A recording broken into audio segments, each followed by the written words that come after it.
గట్టిగా వాయిస్. నా పేరు దుర్గా. నేను 2017లో ఏసీఎస్ఎల్ గవర్నమెంట్ హాస్పిటల్ ఆఫ్ నెల్లూరులో కాంట్రాక్ట్ స్టాఫ్ నర్సుగా పనికి జాయిన్ అయ్యాను. అప్పటి నుంచి ఇప్పటి వరకు 2014 వరకు కంటిన్యూస్గా కాంట్రాక్ట్ స్టాఫ్ నర్సుగానే పనిచేస్తున్నాను. మేమందరం ఇక్కడికి గుమ్మిగూడి ఒక శాంతియుత నిరసన చేయడానికి గల కారణం రెగ్యులరైజేషన్. ఈ రోజుకి 15 రోజులుగా అండి, గత 15 రోజులుగా రాష్ట్ర వ్యాప్తంగా ఉన్నటువంటి కాంట్రాక్ట్ స్టాఫ్ నర్సెస్ అందరం కూడా మా అందరినీ కూడా రెగ్యులరైజ్ చేసి మా అందరికీ ఉద్యోగ భద్రత కల్పించాలని శాంతియుతంగా నిరసన తెలుపుతూ ఉన్నాము. అయ్యా సీఎం గారు, మీకు నమస్కారం అండి. ఒకటి చెప్పదలుచుకున్నామండి.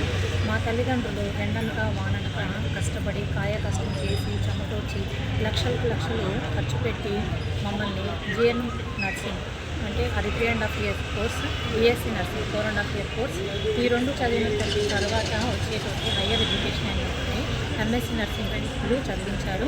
ఇవన్నీ మేము వారి కష్టాన్ని, మా తల్లిదండ్రుల కష్టాన్ని గుర్తించి మేము కష్టపడి చదివి రాత్రి పగలు నిద్రొస్తున్నా కానీ షింకుల దగ్గరకు వెళ్ళి చేతితో దోశలతో నీళ్ళు మొత్తం మీద చదువుకొని మరీ కష్టపడి చదివామండి.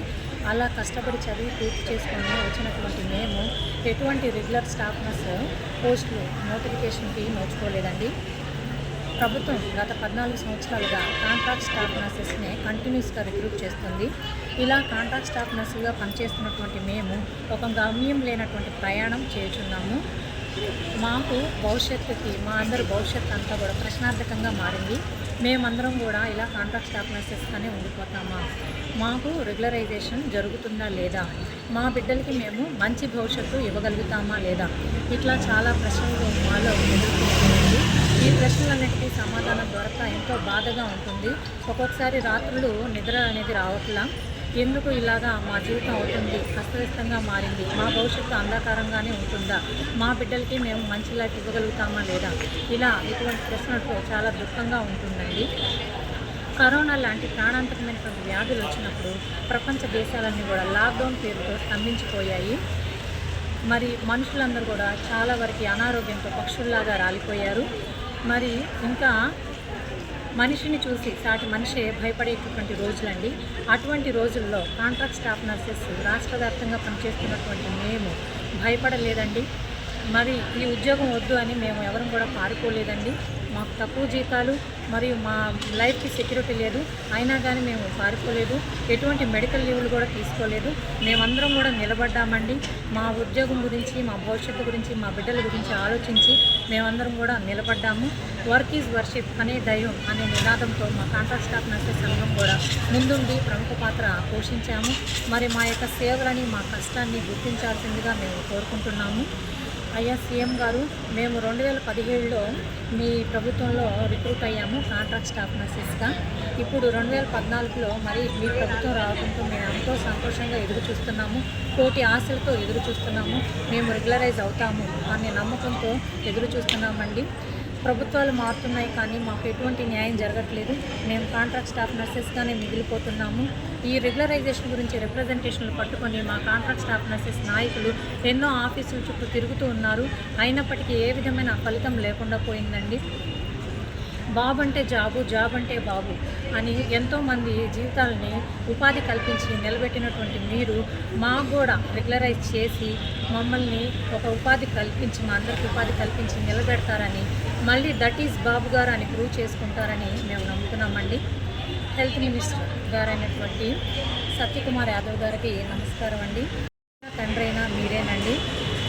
ఒక తల్లి తన బిడ్డల భవిష్యత్తు గురించి ఏ విధంగా గొప్ప గొప్ప నిర్ణయాలు తీసుకొని ఆ బిడ్డల భవిష్యత్తు బాగుండాలని ఆలోచిస్తుందో, అదేవిధంగా మీరు కాంట్రాక్ట్ స్టాఫ్ నర్సెస్ అయినటువంటి మీ బిడ్డల గురించి, మా గురించి ఆలోచించి మమ్మల్ని త్వరగా రెగ్యులర్ చేయాలని మేము అడుగుతున్నామండి.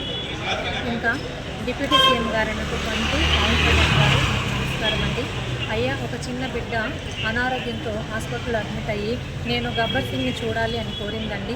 ఆ కోరికకు మీరు ఎంతో గొప్పగా స్పందించి హాస్పిటల్కి వెళ్ళి విజిట్ చేసి ఆ పాపకి ఆర్థిక సాయం కూడా అందించారు. You are the man of great principles sir. Hats off to your principles sir. ఇప్పుడు మేము ఎంతో బాధపడుతున్నాం కాంట్రాక్ట్ స్టాఫ్ నర్సెస్ అయినటువంటి మీరు ఇట్లా ఈ చిన్న బిడ్డ గురించి అలాగా సమాజంలో జరిగేటువంటి ఎన్నో అన్యాయాల గురించి స్పందించి మీరు చేయగలిగినటువంటి సాయం చేసినటువంటి మీరు మాకు కూడా సాయం చేసి మా రెగ్యులరైజేషన్ గురించి తోడ్పాటును అందిస్తారని అడుగుతున్నాము.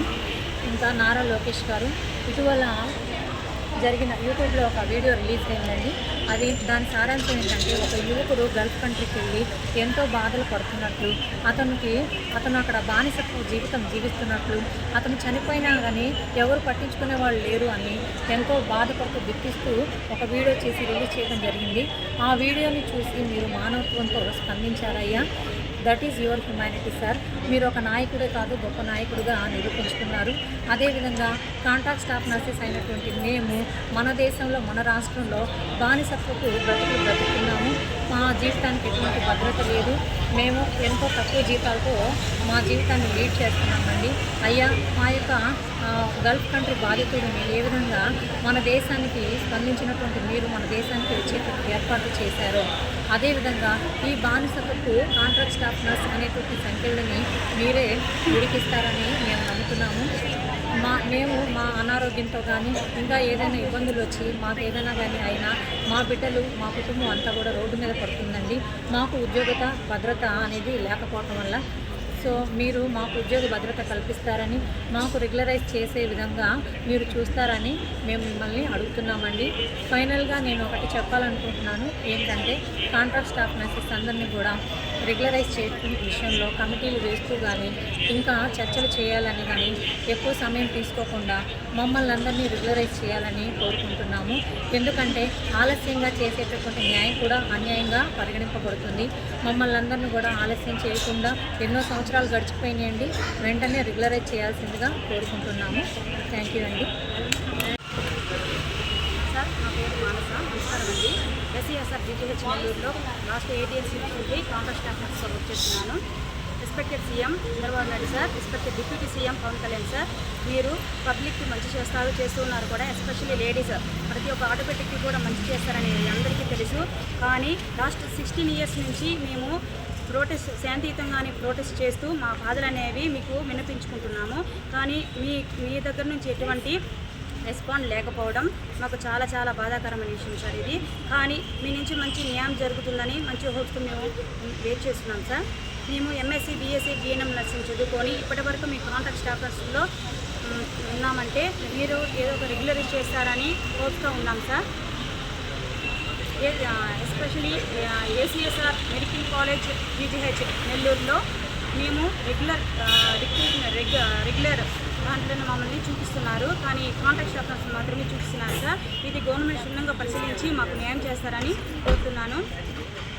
చంద్రబాబు నాయుడు సార్ హయాంలోనే ఈ కాంట్రాక్ట్ స్టాఫ్ నర్సెస్ జాబ్స్ అనేవి మాకు వచ్చాయి.